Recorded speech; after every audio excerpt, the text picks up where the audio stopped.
Bismillahirrahmanirrahim. Assalamualaikum warahmatullahi wabarakatuh.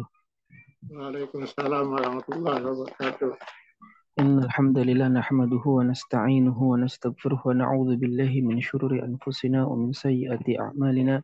May yahdihillahu fala mudilla lahu wa may yudlil fala hadiyalah.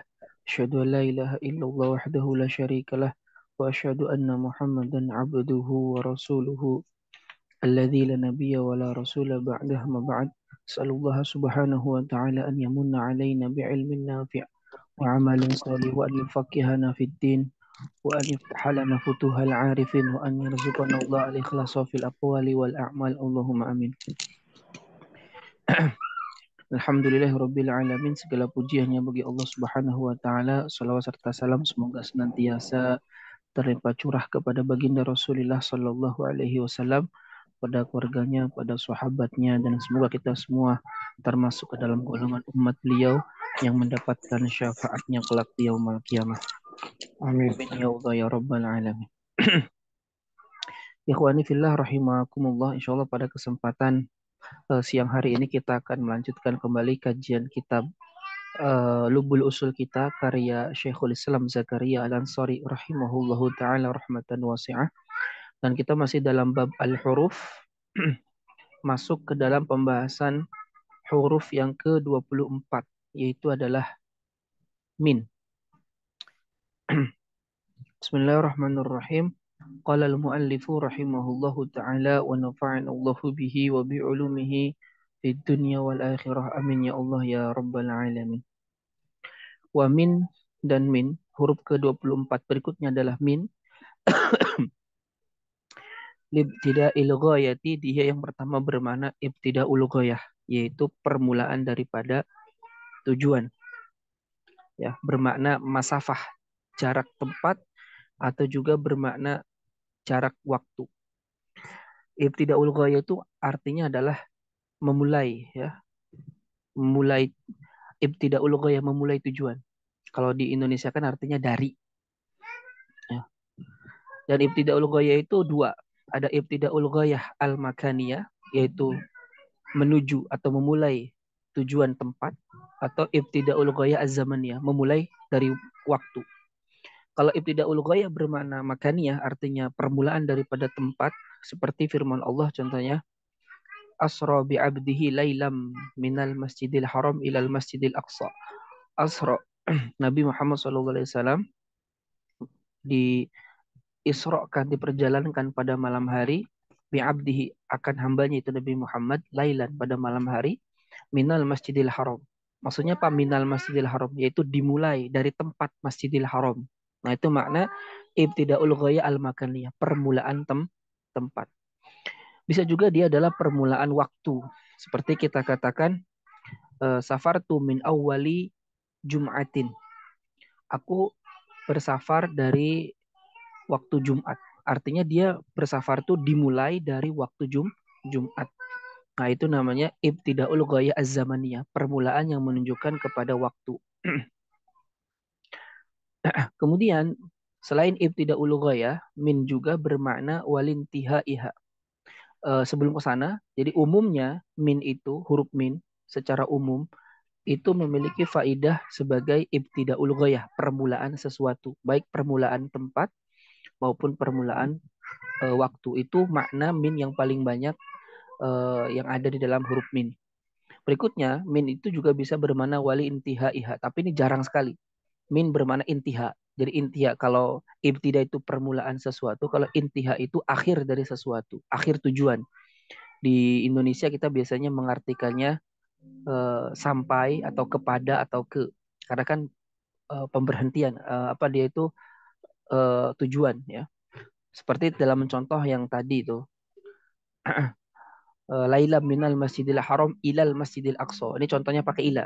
Nah, ila kan artinya intihaul ghayah. Ilal masjidil aqsa, yaitu menuju kepada masjidil aqsa. Nah, min itu juga kadang bisa bermakna ila. Bisa bermakna intihaul ghayah, tapi itu sangat jarang. Disebutkan dalam syarahnya, Syekhul Islam Zakaria Al-Ansari mengatakan seperti qarubtu minhu ai ilaih. Aku dekat dengannya, aku dekat menujunya. Nah, gitu.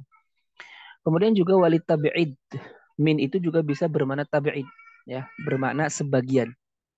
Contoh di sini dalam Al-Qur'an, hatta tunfiku mimma tuhibbun.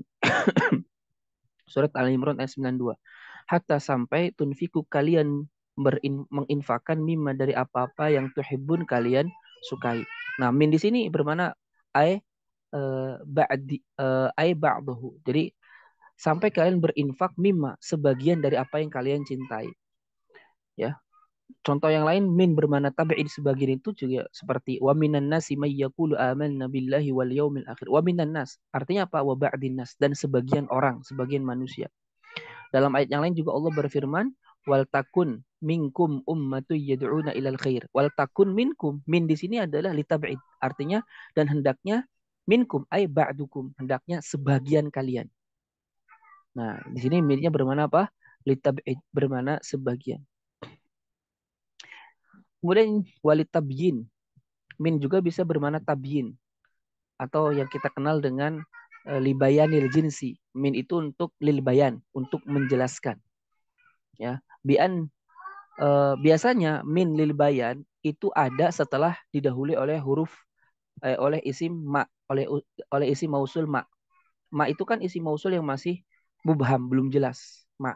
Makanya di sini dikatakan oleh Syekhul Islam Zakaria Al-Ansari dalam syarahnya bi an yasiha hamlu madkhuliha 'alal mubham qablaha. Ya, seperti atau dengan syarat sah membawa apa yang dimasuki min itu kepada perkara yang belum jelas sebelumnya. Nah, itu biasanya adalah kalau min bermakna lil bayan, penjelas. Kalau diartikan ke Indonesia itu seperti, berupa. Nah, itu biasanya didahului oleh oleh isim mausul ma. Contoh di sini manansakh min ayatin. Ya, manansakh min ayatin. Apa-apa yang kami hapus min ayatin, berupa ayat. Maka min ini penjelas dari ma. Jadi ma yang dimaksud di situ tuh ayat gitu. Makanya diartikannya manansakh.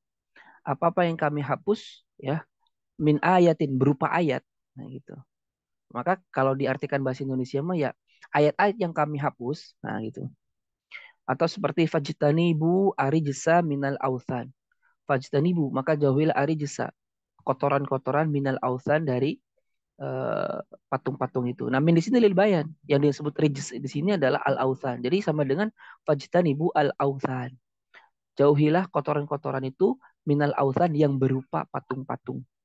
Nah, rijis itu kan kotoran itu kan perkara mubham, sesuatu yang masih perlu dijelaskan. Maka datangnya min setelahnya itu berfungsi lil bayan, menjelaskan ketidakjelasan lafaz sebelumnya. Ya. Jadi min berikutnya bermakna lil bayan, dan syaratnya min itu bisa bermakna lil bayan apabila apabila kata yang dimasuki min itu berupa sesuatu yang menjelaskan yang masih belum jelas dari sebelum huruf minnya. Ya. Kemudian min juga bisa bermakna li ta'lil, ya, memberikan alasan. Contoh di sini yaj'aluna asabi'ahum fi adhanihim minas sawa'iq. Mereka orang-orang munafik itu menjadikan jari jemari mereka fi adhanihim, di telinga-telinga mereka, minas sawa'iq. Kenapa kok mereka menjadikan jari jemari mereka di telinga mereka? Minas sawa'iq karena mereka takut dengan sawa'iq, petir, geluduk. Aili ajliha. Jadi mereka memasukkan tangan jari jemari mereka ke dalam telinga mereka, sebabnya adalah sawa'iq, ya, takut dengan suara geleduk petir tersebut. Nah, di sini minnya lil ta'lil. Nah, di sini bahkan dijelaskan oleh Syekhul Islam Zakaria Al-Ansari, sawa'iq itu jamak dari kata sa'iqah. Wa sa'iqatu as-sayhatul lati yamutu biha man yasma'uha aw yaghsha alaih. Jadi sa'iqah itu adalah as-sayhah, teriakan, ya, teriakan suara allati yamutu, yang akan mati, biha dengan teriakan itu, man seseorang, yasma'uha yang mendengarnya, au yaghsha alaih atau yang tertutupi dengannya. Nah, jadi itu mereka itu memasukkan jari jemari mereka ke telinga mereka sebab suara tersebut. Kemudian min itu juga bisa bermakna lil badal. Artinya dia sebagai pengganti dari kalimat sebelumnya secara makna. Contoh, araditum bil hayati dunya minal akhirah ay badaliha. Apakah kalian ridho dengan kehidupan dunia minal akhirah sebagai ganti dari akhirat? Nah, maka min di sini Mananya lil badal.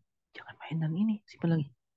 Ya, maka min di sini bermakna lil badal. Jadi minal akhirah ay badalil akhirah. Apakah kalian ridho dengan kehidupan dunia sebagai pengganti dari akhirat? Berikutnya, min juga bisa bermakna litan sisil umum.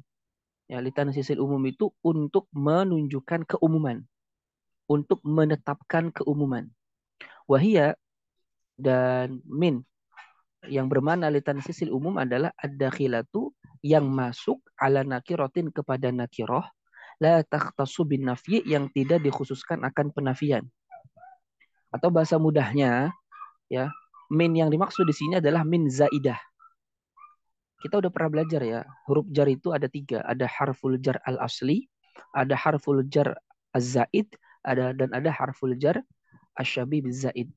Nah, yang menjadi pembahasan kita adalah harful jar az-zaid, huruf jar tambahan. Huruf jar tambahan itu adalah huruf jar yang tidak ada maknanya dan yang tidak ada ta'aluk. Fungsi dia hanyalah sebagai taukid, penegas daripada lafaz yang ia masuki. Nah, salah satu huruf jar yang zaid tambahan itu adalah min. Nah, syaratnya min itu bisa sebagai huruf jar zaid apabila didahului oleh satu nafi, dua nahi, tiga istifham. Ya, didahului oleh nafi, nahi, istifham. Contoh di sini, ma fid dari min rajulin. Nah, itu min di sini fungsinya hanya taukid. Hanya taukid. Kenapa taukid? Karena tanpa min pun maknanya tidak rusak. Ma fid dari rajulun. Tidak ada di dalam rumah itu seorang laki-laki. Nah, jadi min di sini litaukid dengan ciri dia didahului oleh nafi sebelumnya. Nah, di sini dikatakan gini, fahuwa kalimat mafid dari min rojulin biduni min tanpa huruf min zahirun fil umum secara zahir menunjukkan lafaz yang umum muhtamil ya muhtamilun linafyil wahid faqat tapi ada kemungkinan yang dinafikannya cuma satu orang. Jadi kan mafid dari min rojulin mafid dari kalau tanpa min ya mafid dari rojulun tidak ada satu orang laki-laki di dalam rumah. Tapi bisa jadi ada dua, bisa jadi tiga. Makanya bisa dijawab, ma fid dari rojulun bal rojulan. Tidak ada di dalam rumah itu satu laki-laki, bal rojulan, tetapi ada dua orang. Jadi itu bisa berfaedah umum, ya, menafikan semua laki-laki, tetapi ada kemungkinan yang dimaksud penafian di sini itu hanyalah satu orang laki-laki. Nah, wabiha dan dengan dimasukkannya min ke dalam lafad ini, ya ta'ayyanu nafyu lil jinsi, maka penafiannya menjadi jelas ini menafikan jenis, artinya menafikan semua jenis laki-laki. Maka ketika min ini masuk, ini menguatkan kalimat rojul, bahwa rojul di sini yang diinginkan adalah penafian secara umum semua jenis laki-laki. Baik satu, dua, tiga, pokoknya tak ada satupun. Paham ya? Itu namanya tansis al-umum. Ya. Awalnya tanpa min itu dia masih ada kemungkinan menafikan satu saja atau menafikan semuanya. Masih ada kemungkinan seperti itu. Tapi ketika kemasukan min, maka ya ta'ayyanu nafyul jinsi, maka jelaslah yang dimaksudkan, yang diinginkan adalah menafikan semua jenis laki-laki. Makanya disebut tansisil umum, menguatkan keumuman yang ada. Paham sampai sini ya? Kemudian juga wali taukidihi. Min itu berfungsi untuk mentaukidkan. Mentaukidkan apa? Aitan sisil umum. Mentaukidkan sesuatu yang sudah umum.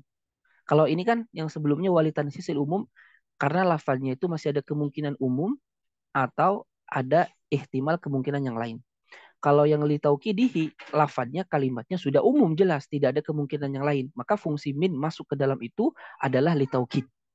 Contoh, ma'afid dari min ahadin. Ini tanpa min pun sudah bermakna umum menafikan semua jenis. Ma'afid dari ahadun berarti tak ada satu orang pun di dalam rumah. Baik satu, dua, ahad itu sudah umum banget. Tak ada satu pun. Nah ketika kemasukan min, itu semakin menguatkan maknanya. Makanya ma'afid dari min ahadin, betul-betul tak ada satu orang pun di dalam rumah. Paham ya bedanya tansisul umum dan taukid. Kalau tansisul umum, si kalimatnya masih ada kemungkinan. Kalau li taukid, kalimatnya memang sudah umum. Maka fungsi min itu hanya sekedar menguatkan.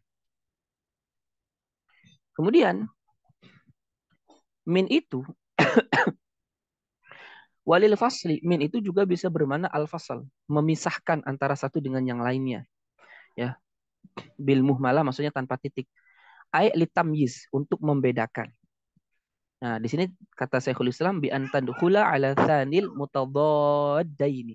Seperti masuknya min itu kepada lafaz kedua yang saling bertentangan. Jadi satu A, satu B. Nah, si min ini masuk ke yang B.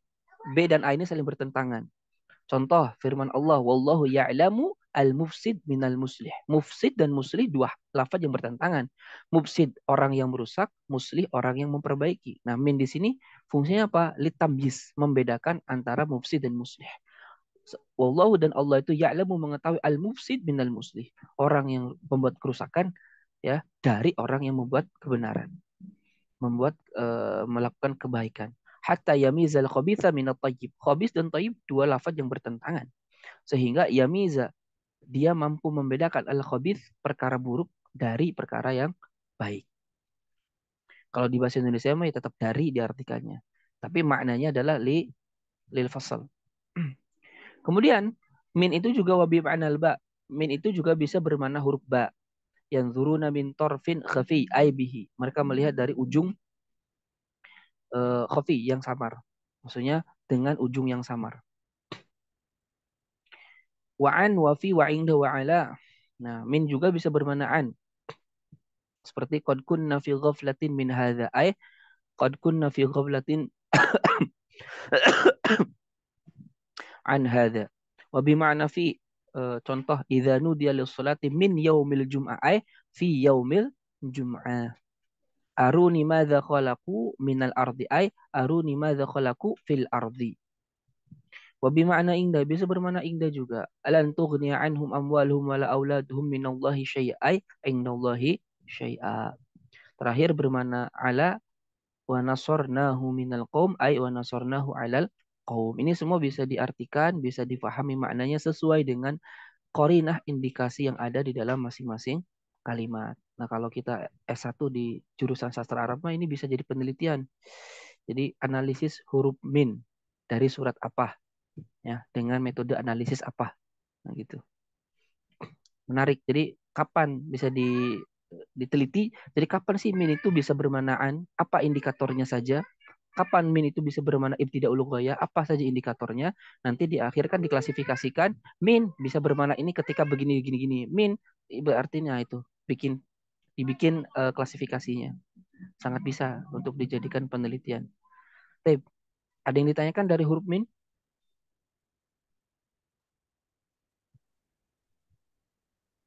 Ustaz, kalau min ini sebagai fa'il bisa nggak, Ustaz? Misalnya kalau kita buat kalimat la ya'lamuna ba'dul qaumi syai'an gitu loh misalnya. Jadi kan itu kan artinya sebagian kaum ini nggak memahami sesuatu apapun gitu ya. Tapi bisa nggak ba'dunya diganti dengan min, Ustaz?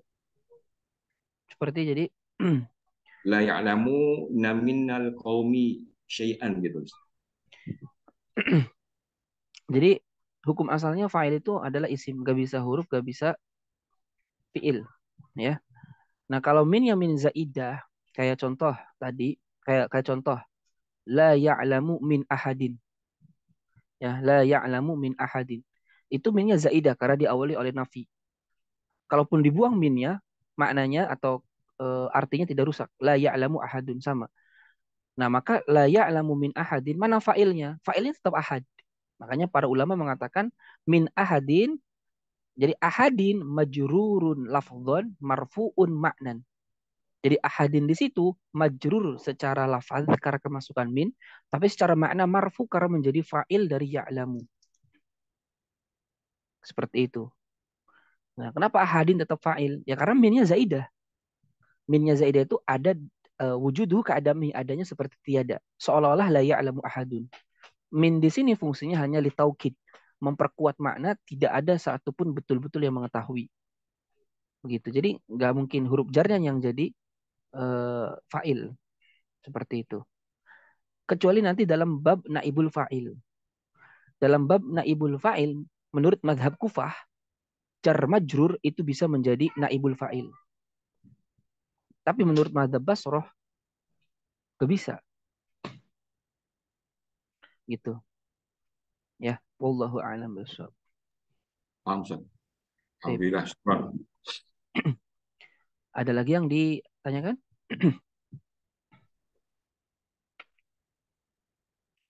Kalau tidak ada, kita lanjut ke ke isim man. Wal khamis wal ishrun, dan eh, yang ke-25 adalah man bifatil mim, difatihkan mimnya. Man itu isim ya, bukan huruf. Nah, man itu imma mausulatun, dia man bisa sebagai isim mausul. Ya, dia isim mausul mushtarak. Kan isim mausul itu dua, ada isim mausul mushtarak, ada isim mausul ghair mushtarak. Kalau isim mausul ghairu mushtarak artinya aid atau domir yang kembali kepadanya haruslah sesuai dengan isim mausulnya, ya, yaitu adalah alladzi, alladzani, alladzina, allati, allatani, allai. Nah, itu isim mausul ghair mushtarak. Kalau alladzi maka domirnya haruslah domir muzakkar ghaib, ya kan? Dan seterusnya. Tapi kalau yang kedua ada isim mausul mushtarak, artinya aid domir yang kembali kepada isim mausul itu boleh mufrad, boleh musanna, boleh jama, boleh muzakkar, boleh muannas. Itu ada kurang lebih ada 4. Man, ma, zu, ingda bani tamim, dan ai. Satu lagi 5 al. Nah, yang kita pentingkan 2, man dan ma. Sekarang man. Nah, man itu isim mausul mushtarak lil lil ini apa? Lil alim, atau bahasanya itu ya lil alim, bagi orang yang mengetahui. Ya, kenapa kita katakan man lil alim? Tidak lil akil, karena Allah tidak disifati dengan akil atau tidak berakal, ya. Makanya man disebut lil alim. Jadi dia lil alim tuh maksudnya bagi sesuatu yang memiliki akal, ya, secara umum. Tapi bisa juga man itu digunakan untuk sesuatu yang tidak berakal, tapi sedikit. Umumnya golibnya man itu digunakan untuk yang alim, yang mengerti, yang memiliki akal. Nah, itu isim mausul. Contoh di sini walillahi yasjudu man fis samawati wal ardi. Sama dengan walillahi yasjudu alladzi fis samawati wal ardi. Kepunyaan Allah lah yasjudu, yang bersujud. Siapa yang bersujud? Man, orang yang man, siapapun orang, bukan orang ya, siapapun makhluk yang berakal, fis samawati wal ardi, di langit dan bumi. Bahkan di sini mannya bisa diartikan umum, bisa untuk berakal, tidak berakal. Siapapun, apapun itu yang ada di langit dan di bumi, itu semuanya bersujud kepada Allah Subhanahu wa taala. Dan man ini termasuk lafdzul umum, ya, lafaz yang berfaedah umum apabila di dalam jumlah syartiyah dia berfaedah umum. Kayak dalam Al-Qur'an, dalam hadis, man ahdasa fi amrina hadza ma laisa minhu fahuwa raddun. Maka man di sini siapa? Umum, siapapun orangnya tanpa terkecuali. Nah, ini man sebagai isim mausul. Au nakiratun mausufatun. Atau man itu juga bisa berfungsi sebagai nakiroh yang disifati, bermana insan. Ya, contoh marartu biman mu'jibin laka, ay marartu bi insanin mu'jibin laka. Aku melewati seorang manusia yang disukai olehmu. Jadi di sini mannya nakiroh mausufah. Jadi dia nakiroh tapi disifati, ya. Paham tuh? Kayak uhibbu man zakiyan. Ay uhibbu insanan zakiyan. Berikutnya watamatun syartiyatun, dan man sebagai kalimat syartiyah, ya. Kasih nenek, ambil satu kasih nenek. Ya, watamah syartiyah, dan man sebagai isim syarat, ya. Tamah di sini maksudnya ya sempurna isim syarat. Contoh man ya'mal su'an yujza bihi. Barang siapa yang beramal su'an, keburukan, yujza, dia akan dibalas bihi dengan keburukan tersebut. Nah, maka kalau man menjadi jumlah syartiyah, maka dia itu umum. Siapapun yang beramal keburukan, dia akan dibalas dengan keburukan tersebut. Umum ini. Kemudian man istifhamiyah. Man istifhamiyah. Man itu juga bisa sebagai isim istifham. Contoh di sini, faman rabbukuma ya Musa. Siapakah Tuhan kalian berdua wahai Musa? Ya, Musa dan Harun, ya. Ini man sebagai istifham. Man rabbuka, jelaslah. Wa tamyiziyah, dan man itu juga bisa sebagai tamyiz. Cuman ini ada khilaf. Kaqauli syair, seperti perkataan penyair, wa ni'ma man huwa fi sirrin wa i'lanin. Ya, Di sini mannya sebagai tamyiz. Cuma di sini di penjelasan Syekhul Islamnya ada khilaf yang intinya man itu di sini bukan tamyiz. Ya kita lewat aja lah. Nah itu man. Paham ya man? Ada yang ditanyakan tentang man? Man yang paling penting itu tadi isim syarat, mausul, istifham. Ya. Nakirah mausufah itu yang paling penting. Nakirah mausufah jarang sih. Paling banyak syarat itu yang nanti berkaitan dengan istinbat, syarat, ya istifham juga. Ya empat itulah intinya. Ya. Ustaz, jadi kalau yang di contoh mausul ini Ustaz, walillahi yasjudu man fis samawati wal ardh. Jadi mana ini kan isi mausulnya. Jadi kalau yang istilah mausulnya ini muqaddar Ustaz ya, Istilah istiqarra Ustaz ya. mausulnya itu jar. Ya muqaddar bisa dikatakan begitu. Eh yang Kalau namanya misalnya ya ya, Afwan, karena kan kalau yang misalnya istiqorah kan kita bisa ketemu aitnya Ustaz. Aitnya, tapi kalau fis samawati kalau misalnya jar menjadi istilah mausulnya itu aitnya gimana Ustaz? ya. Jadi jumlah jadi silah itu kan ada dua. Ada jumlah, ada syibul jumlah. Ya. Kalau syibul jumlah yaitu kan jar majrur atau dzaraf dengan syarat memberikan faidah, ya kan? Kalau nggak memberikan faidah maka tidak bisa menjadi silatul mausul.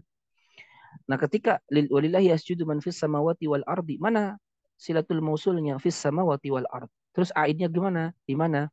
Nah, itulah kenapa disebut syibhul jumlah, menyerupai jumlah karena dia itu yang namanya jar majrur pasti kan punya ta'aluk. Ta'aluknya mana ini? Dibuang. Jadi fis samawati jar majrur muta'alliqun bi fi'lin mahdhufin takdiruhu, takdirnya apa? Bisa man istaqarra fis samawati wal ard, ya. Jadi aidnya mana? Dibuang. Istaqarra itu.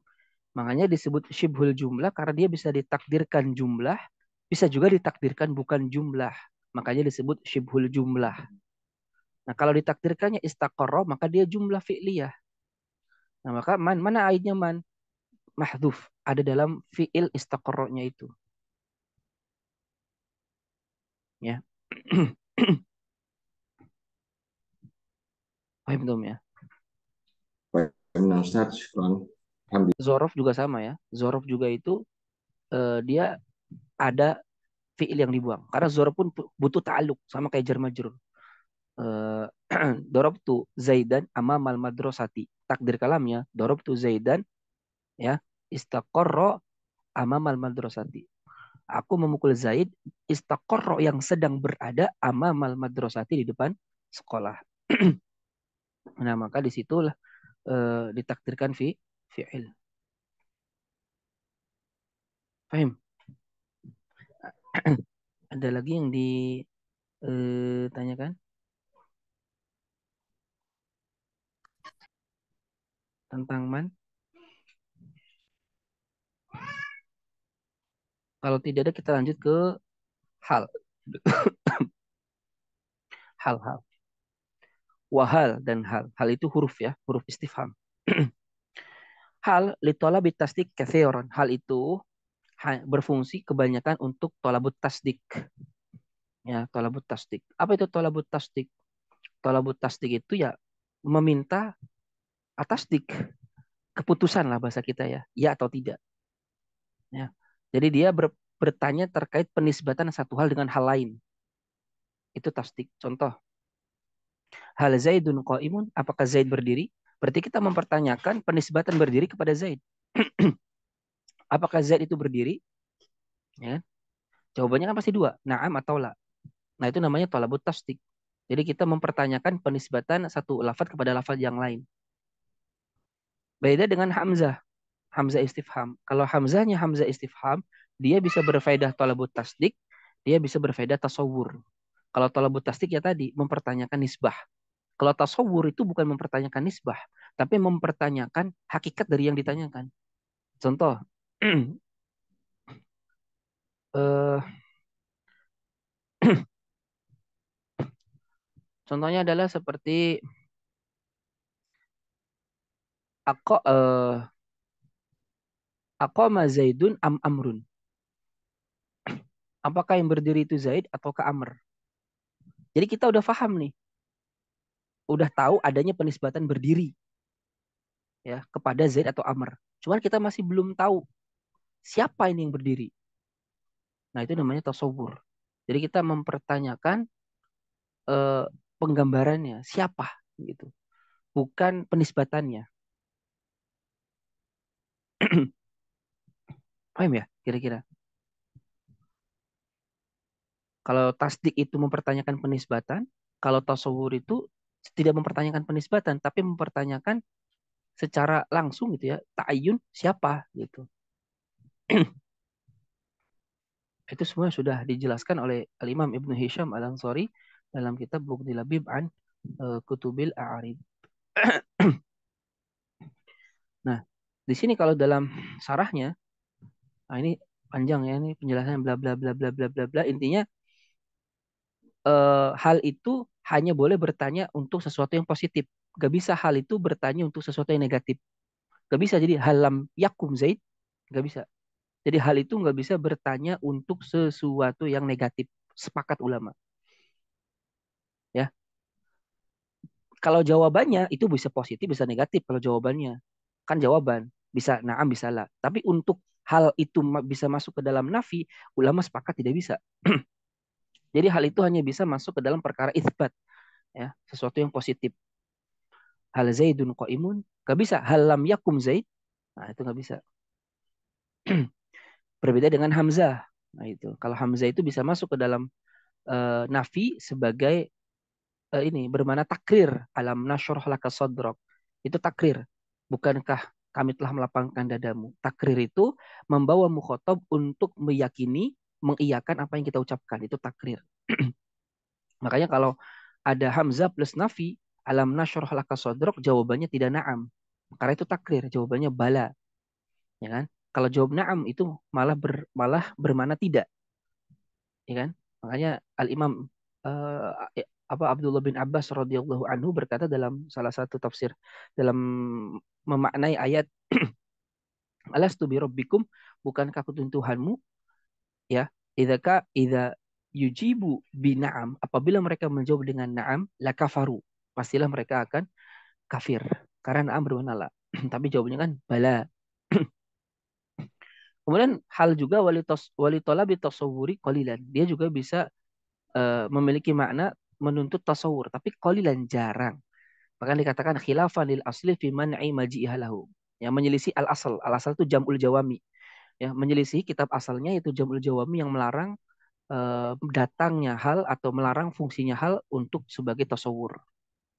Nah, bi khilafil hamzati ta'ti likullin minhuma katsiran. Nah, itu berbeda dengan hamzah istifham yang itu secara umum memang bisa untuk tasdik, bisa untuk tasawur. Dua-duanya boleh dan dua-duanya banyak digunakan. Ya. Itu hal. Kemudian huruf ke-27. Terakhir ya. Iya, terakhir. Ke huruf ke-27 wal wawu al-'atifatu. Wawu atof. Wawu atof itu adalah limut lakil jam'i fil asah menurut pendapat yang sahih. Kalau fil asah berarti kita tahu ada khilaf di kalangan para ulama usul. Ya, limut lakil jam'i mutlak untuk menggabungkan bainal ma'tufain antara dua yang diatofkan fil hukmi dalam hukum. Fil asah menurut pendapat yang paling sahih. Jadi kalau kita katakan Ja'a Zaidun wa Amrun, telah datang Zaid dan Amr. Itu ya sekedar mutlak mengumpulkan aja Zaid sama Amr. Bisa jadi datangnya barengan, bisa jadi Zaid dulu terus Amr, bisa jadi Amr dulu baru Zaid dan seterusnya. Fungsinya waw itu hanya sekedar menggabungkan dua hal yang diatofkan. Ya. Makanya di sini katakan li'annaha tusta'malu fil jam'i bima'iyyatin, karena waw itu digunakan fil jam'i untuk menggabungkan bima'iyyatin secara bersama wa bigoiriha atau yang tidak secara bersama. Contoh, ja'a Zaidun wa Amrun, telah datang Zaid dan Amr. Idza ja'a ma'ahu, apabila datang Zaid Amr secara bersama boleh, au ba'dahu, atau Amr datang setelah Zaid, au qablahu, atau Amr datang sebelum Zaid. Semuanya boleh. Ya, semuanya boleh. fatakunu haqiqatun fil qadri al-mushtaraki baina thalatha. Oleh karena itu, fatakunu haqiqatan, oleh karena itu wawu itu secara hakiki memiliki makna yang berserikat antara tiga hal itu. Bisa bersama, bisa sebelum, bisa sesudah. Wahwa mutlakul jam'i, yaitu adalah berfungsi sebagai mutlak menggabungkan. Nah, sebagian ulama, seperti ulama Syafi'iyah, sebagian saja mengatakan wawu atof itu berfungsi tartib, berurutan. Ada. Nah, tapi itu terbantahkan dengan banyak ayat yang menunjukkan wawu itu tidak menunjukkan berurutan dan seterusnya. Ya, jadi dia fungsinya untuk menggabungkan antara dua yang diatofkan fil hukmi dalam hukum. Nah, ini pun nanti ada penjelasan secara usul, secara kaidah usulnya bahwasanya isim yang diatofkan dengan wawu belum tentu menunjukkan hukum yang sama. Nah, di sini dijelaskan fil hukmi itu apa? Nah, yang dimaksud fil hukmi di sini lebih tepatnya fil hukmi min haitsul i'rab, dari sisi i'rab. Ya. Sedangkan dari sisi hukum maknanya bisa bisa sama, bisa beda gitu. Enggak lazim harus sama. Yang pasti dia secara i'rabnya harus sama hukumnya. Tapi secara hukum maknanya bisa sama, bisa beda. Makanya di situ nanti dibahas dalam dalalatul iqtiran. Dalalatul iqtiran itu apabila ada dalil ditunjukkan dengan wawu, ya, dengan huruf wawu ataf, maka secara dalalah al-iqtiran, apa yang diatofkan dengan wawu itu memiliki hukum yang sama. Itu dalalah iqtiran. Mayoritas ulama berpendapat dalalah iqtiran itu dhaif, lemah, tidak bisa dijadikan hujah. Kenapa? Karena faktanya di sana banyak dalil-dalil yang diatofkan lafal-lafalnya dengan wawu, tapi hukum antara satu dengan yang lainnya berbeda-beda. Ini wajib, ini sunnah, kan gitu. Contoh yang masih saya ingat itu ketika dalam kitab Sunan Abi Dawud. Nabi bersabda bahwasanya ada 10 khisalul fitrah, ya, 10 kategori fitrah yang biasa dilakukan oleh para nabi zaman dulu, yang kemudian dianjurkan juga oleh umat untuk umat Nabi Muhammad SAW. Menggunting kuku, menjabut ketiak, ya kan, mencukur bulu kemaluan, itu kan, eh, khitan, kemudian yang lain-lain, ya kan. Nah, itu 10 itu diatofkan dengan huruf wawu. Ternyata hukumnya berbeda-beda. Karena mencukur tadi semuanya sunnah, khitan wajib hukumnya. Ya, itu menunjukkan dalalah al-iqtiran itu tidak kuat, dhaif. Ya, wa kharaja bil atifah, dan dikecualikan dari wawu ataf itu adalah wawu qasam dan wawu hal. Ya, selesai pembahasan tentang masalah huruf-huruf dan isim yang dibutuhkan oleh seorang faqih di dalam beristinbat atau di dalam istinbatul ahkam. Kita bahas sekitar 29, 27 huruf. Dan tentunya ini tidak cukup, masih ada di sana huruf-huruf yang lain yang dibutuhkan oleh kita untuk difahami dalam rangka istinbatul ahkam. Ya, dalam rangka istinbatul ahkam. Tapi juga gak disyaratkan kita harus menjadi seorang mujtahid dalam bahasa, enggak. Kalau kita ingin menjadi mujtahid, itu enggak disyaratkan harus menguasai semua bahasa Arab.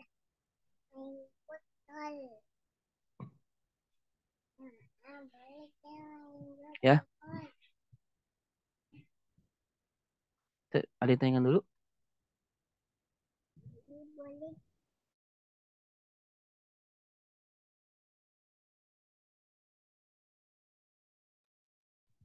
Ya, tapi kalau tidak ada yang ditanyakan, kita masuk ke dalam pembahasan berikutnya yang penting, yaitu adalah al-amr. Kita bahas al-amr karena ini adalah sesuatu yang terdapat di dalam Al-Quran. Karena kan kita pertama kan membahas Al-Quran dan hal-hal yang berkaitan dengan Al-Quran. Nah, di antara hal-hal yang berkaitan dengan Al-Quran, karena ini adalah salah satu penunjukan yang ditunjukkan oleh lafaz-lafaz Al-Quran, adalah al-amr. Maka kita bahas al-amr. Al-amr. Nah, di sini agak agak ya bisa dikatakan membingungkan karena memang ya itulah dicampur antara ilmu usul dengan ilmu kalam, ya, hingga menjadi sesuatu yang mudah itu menjadi rumit. Sebenarnya gampang tapi jadi rumit karena nyampur-nyampurin itulah. Di sini dikatakan al-amr, a hamzah mim ro, jadi suatu lafaz yang tersusun dari hamzah mim ro, ya. Jadi lafaz yang tersusun dari huruf hamzah mim ro, hakikatun secara hakikat, ya, fil qauli al makhsus. Itu menunjukkan kepada perkataan yang secara khusus. Ya. Jadi secara hakikat, secara peletakan bahasa, ya, huruf hamzah, mim, ro itu digunakan untuk menunjukkan tuntutan mengerjakan suatu perbuatan bla bla bla dengan ucapan. Contoh dalam Al-Quran, wa'mur ahlaka bis sholah. Perintahkanlah keluargamu dengan sholat. Wa'mur artinya mengucapkan, hai sholatlah kamu. Jadi secara hakikoh, amr perintah itu adalah ucapan yang diucapkan oleh mulut. Ya. Aikul, katakanlah lahum pada mereka solu untuk sholat. Paham nih? Majazun dan majaz fil fi'li dalam perbuatan fil asah menurut pendapat yang sahih. Jadi kalau ada lafad amaro tapi maknanya menunjukkan kepada perbuatan, maka itu majaz. Majaz. Contoh di sini seperti dalam firman Allah wasyawirhum fil amr, dan bermusyawarahlah kalian dalam al-amr, urusan itu, perbuatan itu. Ai al-fi'lil ladzi ta'zimu alaih. Perbuatan yang kalian ta'zim alaih, hendak kalian kerjakan. Nah, di sini kan amrnya bermana perbuatan, maka ini majas. Begitu juga kalau amr bermana sya'nun, urusan, itu juga majas. Ya, kayak wama amruka, wama sya'nuha, wama sya'nuka, apa urusanmu? Nah, amr di situ maka majas. Karena tadi secara hakikat amr itu adalah lafaz. Amr itu secara hakikat adalah ucapan yang menyuruh, ucapan yang memuat di dalamnya tuntutan untuk mengerjakan sesuatu, bukan perbuatan, bukan urusan. Paham, Tom? Baik, Nah, ini masih gampang. Ini masih gampang. Nah, di bawahnya. Ini ada kalimat fil asoh karena terjadi khilaf di kalangan ulama usul. Kalau perbuatan itu, ada sebagian ulama mengatakan perbuatan itu bukan majas tapi hakikoh dan seterusnya. Dan di sini dalam Ghayatul Wusul sendiri beliau sudah menjelaskan alasan kenapa sih itu ini majas dan seterusnya. Beliau di sini katakan ya intinya penjelasan yang sebelumnya itu yang tentang mustarok, majas, lebih utama mana dan seterusnya. Tapi ya sebenarnya nggak terlalu berfaedah untuk pemahaman usul kita, ya. Jadi lewat aja. Nah, berikutnya wa nafsi. Nah, jadi amr itu ada dua, ada amr lafzi, ada amr nafsi. Kenapa kok Syekhul Islam Zakaria Al-Ansari berpendapat ada amr lafzi, amr nafsi? Ini karena beliau mengikuti thariqatul mutakallimin, ya, mengikuti metode ahli kalam. La siyama atau lebih khususnya lagi mengikuti metode al-Asy'ariyah, ya, akidah Asy'ariyah, mazhab Asy'ariyah. Kan gini, Mu'tazilah itu mengatakan Al-Qur'an itu adalah makhluk. Kenapa? Karena Al-Qur'an itu ya berupa lafaz, suara-suara, huruf-huruf yang muhdas, baru. Baru kan ada kita baca keluar suaranya, keluar ucapannya dan seterusnya.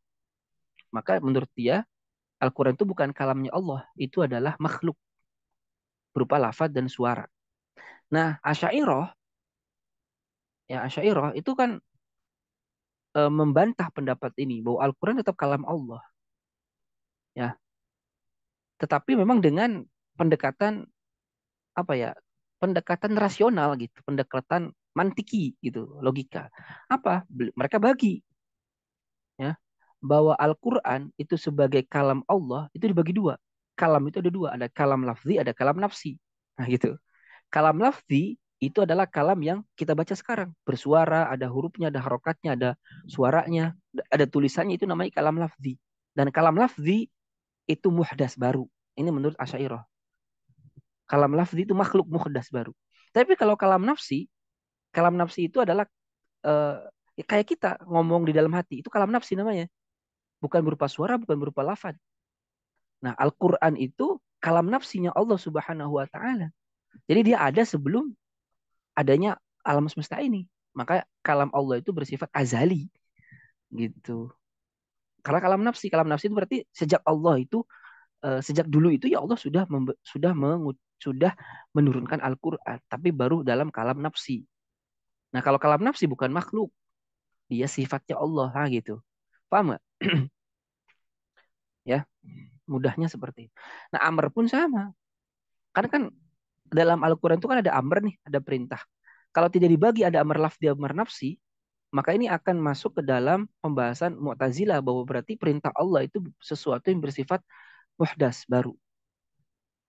Nah, maka untuk keluar daripada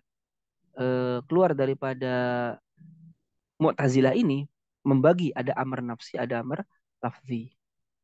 Ya, secara hakikat mah sama aja, sama-sama tuntutan mengerjakan suatu perbuatan. Baik lafzi nafsi. Bedanya kalau lafzi itu ya ada suaranya, sautnya dan seterusnya. Kalau nafsi itu ya di dalam hati ini, gitu. Nah, wa nafsi dan amar nafsi itu iktido ay tolab. Iktido fi'lin, tuntutan mengerjakan. Gairi kafin, selain kafin. Kafin itu meninggalkan. Maka definisi ini untuk mengecualikan nahyi. Karena nahyi itu tuntutan mengerjakan iktidau tarkin. Kalau nahi itu kan tuntutan meninggalkan. Kalau amr itu iktidau fi'lin, tuntutan mengerjakan ghairi kafin selain kafin. Kafin itu meninggalkan. Enggak. Yang namanya amr itu mengerjakan, menuntut untuk dikerjakan, bukan untuk meninggalkan. Maka ghairi kafin. Madlulin yang ditunjukkan alai atasnya, ya, atas tuntutan tersebut bi ghairi nahwi kufa, dengan selain bentuk kufah. Jadi tadi saya agak pusing kan. Maksudnya apa ini ya? Ternyata setelah saya baca-baca intinya ini kalimat bi ghairi nahwi kufa itu bukan untuk dikecualikan tapi untuk dimasukkan ke dalam ta'rif bahwasanya lafaz-lafaz seperti kufa, kufa itu artinya tinggalkan, atau seperti tinggalkan, ya. Walaupun maknanya itu meninggalkan, tapi dia bukan nahyi. Bukan nahyi. Kenapa? Karena dia menggunakan fi'il amr gitu. Karena dia menggunakan fi'il amr. Walaupun maknanya meninggalkan. Beda kalau la taf'al. Nah, itu baru nahi. Paham ya? Jadi yang menjadi poin penting kita intinya, nah, amr itu adalah tuntutan mengerjakan suatu perbuatan. Dah itu. Ya, tuntutan mengerjakan suatu perbuatan. Maka dikecualikan daripadanya nahi. Kalau nahi itu tuntutan meninggalkan suatu perbuatan. Uh, alaih tadi hinya kembali ke salah tadi ya, ke kafi. Berarti fi tolab tolabu fi'lin ghairi kafin, tuntutan mengerjakan selain meninggalkan, madlulin alaih yang ditujukan atas kaf, itu meninggalkan bi ghairi nahwi kaf, ya. Oke.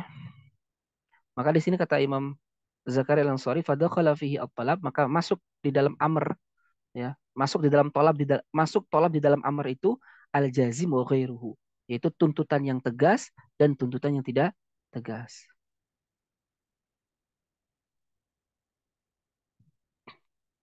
Wa kharaja minhu, maka dikecualikan dari amr al-ibahah, mubah. Ya, wal madlulu alaihi bi ghairi dzalik, dan yang menunjukkan dengan meninggalkan tapi selain dengan lafaz kufa seperti la taf'al. Fala yasukullun minhuma bi amrin, maka keduanya yaitu ibahah dan lafaz la taf'al itu bukanlah amr. Paham nggak ini definisinya ya? Sekali lagi ya. Jadi sekali lagi nafsi itu iktidau fi'lin, tuntutan tolab, tuntutan mengerjakan, ghairi kafin selain meninggalkan. Tuntutan mengerjakan selain meninggalkan. Ini sampai sini definisi sampai sini untuk mengecualikan nahi. Karena nahi itu tuntutan meninggalkan. Bi gairi kafin selain meninggalkan, madlulin yang ditunjukkan alih atas kaf bi gairi nahwi kufa, selain dengan kufa. Karena kalau pakai kufa itu bukan nahi walaupun meninggalkan maknanya. Tapi itu adalah amr. Kenapa? Karena dia fi'il amr. Ya. Jadi kan tadi kan awalnya tuntutan mengerjakan selain kufa, selain kafin, selain makna meninggalkan. Tetapi bukan dengan lafaz kufanya itu sendiri. Itu maksudnya. Karena kufanya itu sendiri maknanya adalah amr walaupun meninggalkan maknanya. Tapi dia itu fi'il amr. Itu maksudnya. Paham ya? Jangan dibuat pusing. Oke. Nah, di sini wala yu'tabar, dan tidak dianggap, ya, fil amr di dalam amr bikosimaihi, ya, dengan dua bagiannya itu lafzi ataupun nafsi, hatta yu'tabar fi haddihi, sehingga bisa dianggap dalam definisinya uluwun wala isti'la'un. Adanya ulu dan isti'la. Ulu itu sifat bagi mutakalim. Jadi nggak mesti dalam perintah itu orang yang mengatakannya itu adalah orang yang memiliki posisi lebih tinggi. Nah gitu. Nggak mesti. Nggak disyaratkan. Nggak disyaratkan orang yang mengatakannya itu memiliki posisi lebih tinggi. Seperti seorang bos kepada karyawan. Nggak mesti. Ya. Karena bisa jadi dari karyawan ke bos pun itu adalah disebut amr. Kemudian wala isti'la'un dan juga tidak disyaratkan atau tidak dianggap isti'la. Kalau isti'la sifat untuk kalam ucapannya. Kalau ulu sifat untuk mutakallim posisinya. Kalau isti'la itu sifat bagi kalam, yaitu nggak mesti disyaratkan dalam amr itu perkataannya itu haruslah ada rasa isti'la, rasa tinggi kesombongan.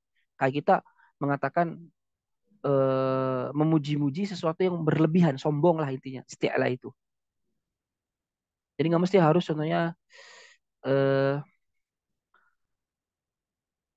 kita meminta dengan sesuatu yang agung. Makanya jadi katakan wala isti'laun ya bi an yakuna talabu bi azamah, yaitu tuntutannya itu haruslah sesuatu yang azamah, besar, tinggi, ya. Karena li'itlaqil amr bidunihima. Karena amr itu bisa disebut tanpa mesti ada ulu dan isti'la. Jadi ulu sifat mutakalim, isti'la sifat kalam. Contoh firman Allah Ta'ala yang menceritakan tentang Fir'aun, famadza ta'murun? Apa yang engkau perintah? Apa yang akan kalian perintahkan? Famadza ta'murun? Ini ini kalau tidak salah itu dari bawah ke atas ya, dari rakyat ke Fir'aun. Kemudian juga wala iradatut talab dan tidak disyaratkan juga adanya kehendak untuk untuk meminta.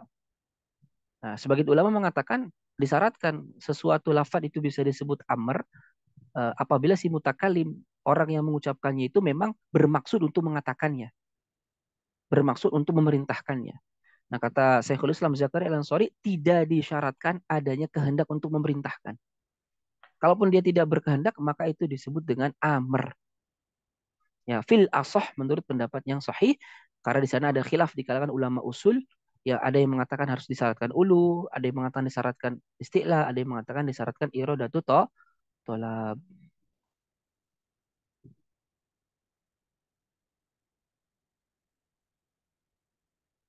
Paham, Tom? Nah, Ustaz, berikutnya, ya, mau ditanyakan? ya Ustaz, aku mau nanya Ustaz, kalau misalnya ada hadis atau ayat Al-Quran yang apa? Kalau kita lihat dia secara mantuknya itu Ustaz tidak ada amar lafzi atau juga nafsani Ustaz. Nah itu bagaimana Ustaz? Misalnya seperti di hadis Abu Dawud ini Ustaz. Jadi eh, min syarrin nas zul wajhain ini Ustaz. Alladzi ya'ti haula'i biwajhin wa haula'i biwajhin. Jadi itu kan secara apa namanya mantuknya itu kan nggak ada sifatnya Ustaz. Apakah dipahami amar atau juga nahinya itu melalui mafhumnya Ustaz? Hmm. Ya, berarti ini berkaitan dengan sigoh ya. Maksudnya lafad lafad apa saja yang menunjukkan amr gitu. Oh ke situ kaitannya Ustaz ya. Ya, soalnya nanti lafad-lafad yang menunjukkan amr itu ada lugawi, ada istilahi gitu. Kalau lugawi ada empat. Fi'il amr, masdar yang menggantikan fi'il amr, isim fi'il amr, fi'il mudhari yang dikasih lam amr. Itu lafad-lafad yang menunjukkan perintah secara lugawi. Ada di sana perintah-perintah yang tidak menggunakan empat hal ini. Tapi dia bisa difahami daripada mafhum, bisa difahami daripada kalimat yang ada. Kalau bahasa Indonesia itu kalimat tidak langsung. Jadi kalimatnya mah informatif, tapi maknanya amr, perintah. Itu ada dan banyak dalam Al-Quran. Kayak contohnya seperti eh, apa itu ayatnya? Barang siapa yang meninggalkan seorang perempuan, intinya bla bla bla bla bla. Eh, fa'iddatuhunna arba'atu ashhurin wa asyra. Maka masa idah kalian, wahai perempuan yang ditinggal mati suami 4 bulan 10 hari. Itu kalimatnya mubtada khobar, informasi apa informatif. Fa'iddatuhunna arba'atu asyhurin wa asyra. Maka masa iddah kalian adalah 4 bulan 10 hari. Itu kalimat informasi. Tapi maknanya perintah. Maknanya adalah masa iddah kalian haruslah 4 bulan 10 hari, tidak boleh lebih, tidak boleh kurang. Wajib. Artinya hendaknya kalian menunggu selama masa iddah dari semenjak meninggalnya suami adalah 4 bulan 10 hari. Itu kalimat informasi tapi maknanya perintah. Gitu. Dan itu banyak. Dan itu adalah skripsi saya. Ya, ada. Jadi Ustaz, ada apa namanya amar atau nahi yang dipahami memang dari mafhumnya Ustaz ya. Ya, Banyak ya. banyak. Kalau dari nahi, contohnya seperti surat An-Nisa. وَلَا يَجْعَلُ اللَّهُ لِلْكَافِرِينَ عَلَى الْمُسْلِمِينَ سَبِيلًا. Sekali-kali Allah tidak akan menjadikan bagi orang-orang bagi orang-orang kafir berkuasa bagi orang mukmin sedikit pun. Itu kan kalimat informasi. Allah tidak akan menjadikan informasi. Nah, kalau ini difahami sebagai informasi, maka bahaya. Kenapa bahaya? Berarti kita mengatakan Allah dusta. Kenapa dusta? Hari ini kaum muslimin dikuasai oleh orang kafir. Bukan hanya dari satu jalan yang paling kecil, jalan yang paling gede, kepemimpinan. Itu aja sudah dikuasai oleh orang kafir. Lalu apakah Allah berdusta? Ya nggak mungkin. Berarti makna ayat ini apa dong? Makna ayat ini adalah perintah. Jangan engkau menjadikan orang kafir berkuasa atas orang beriman sabila satu jalan kecil pun. Gitu. Sabila lafadznya umum karena dia nakiroh di dalam konteks nafi. Ya. Satu jalan pun tidak boleh engkau berikan kepada orang kafir untuk menguasai orang beriman. Dan jalan yang paling besar untuk menguasai orang beriman adalah ya kepemimpinan. Menjadi penguasa. Makanya haram. Kalau bahasa Sundanya mah haram jadah. Menjadikan orang kafir itu sebagai pemimpin. Makanya kalau masih ada yang mengatakan orang kafir boleh jadi pemimpin dalam hal politik ya, dengan berbagai macam dalil. Cukup satu dalil ini saja sebenarnya. Cukup satu dalil ini saja untuk membantah mereka. Itu udah tegas sekali. Udah mau pakai lan itu kan menafikan masa yang akan datang dan berfaedah takbid di sini selamanya. Ya, selamanya karena berkaitannya sama Allah. Allah yang mengatakan wala yaj'alullah, Allah tidak akan menjadikan. Itu sudah nggak mungkin diartikan sementara Allah soalnya failnya. Ya seperti itu. Dikit lagi ya ini.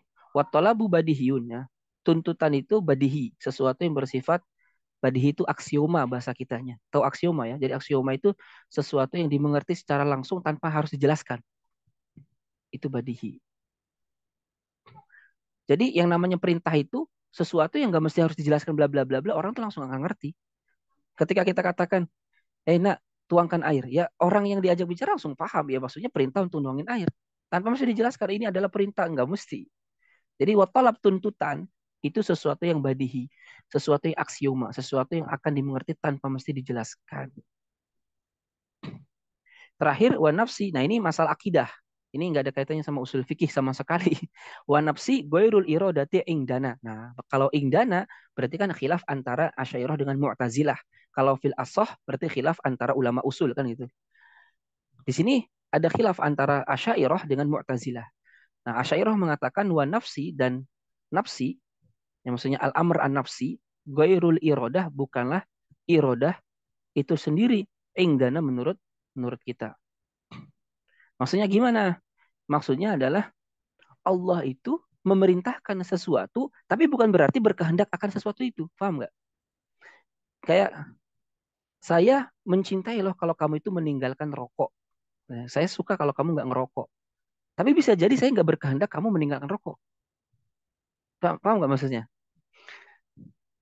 Nah, Allah Subhanahu Wa Taala itu memerintahkan Abu Thalib, siapa Abu Lahab untuk beriman kepada Allah Subhanahu Wa Taala. Ya, tapi Allah nggak berkehendak si Abu Lahab itu untuk beriman kepada Allah. Jadi perintah itu tidak meniscayakan otomatis adanya kehendak untuk mengerjakan itu gitu. Berbeda dengan Mu'tazilah, kalau Mu'tazilah nggak bisa karena mereka hanya memahami amr itu lafzi, tidak ada nafsi. Dan mereka menafikan adanya kalam Allah. Karena kalau Allah punya lafaz, berarti Allah itu makhluk. Kenapa? Karena Allah melakukan sesuatu yang muhdas baru. Itu. Ya. Nah, maka nggak bisa dalam kata Mu'tazilah itu seperti yang kita terangkan tadi. Allah itu nggak bisa memerintahkan sesuatu tapi berkehendak yang lain. Ya, gitu. Intinya begitulah, itu masalah akidah, nggak ada kaitannya sama usul fikih. Kemudian di sini ada pertanyaan, kalau misal terkait muamalah, misal kita selalu membeli kebutuhan sehari-hari dari pedagang non muslim, apakah termasuk orang kafir itu menguasai kita? Jawabannya tidak. Hatta kita bekerja dengan orang kafir, dia bosnya, kita karyawannya, itu pun bukan termasuk sebagai larangan dari ayat tadi. Jadi Al-Alama Syekh Taqiyuddin An-Nabhani rahimahullah dalam kitab Nizamul Iqtisadi fil Islam, sistem perekonomian dalam Islam, dalam bab ijarah disebutkan, kalau kita bekerja kepada orang kafir sebagai karyawan dengan akadnya ijarah, maka itu bukan termasuk larangan atau masuk ke dalam larangan wala yaj'alullah. Kenapa? Karena ini bukan berkaitan dengan kehinaan atau tidak hina. Ini berkaitan dengan akad ijarah, kontrak kerja yang sudah dijelaskan di awal apa saja spesifikasi pekerjaannya. Maka itu sesuatu yang tidak dilarang. Dalilnya banyak, Nabi memperkerjakan orang kafir, sebagaimana Sayyidina Ali pernah bekerja dengan orang Yahudi, yang mana kerjaannya Sayyidina Ali itu adalah mengambil air di sumurnya orang Yahudi untuk menyirami tanaman kalau nggak salah. Nah, itu dalil bahwasanya boleh kita itu bekerja dengan orang kafir selama pekerjaannya itu halal.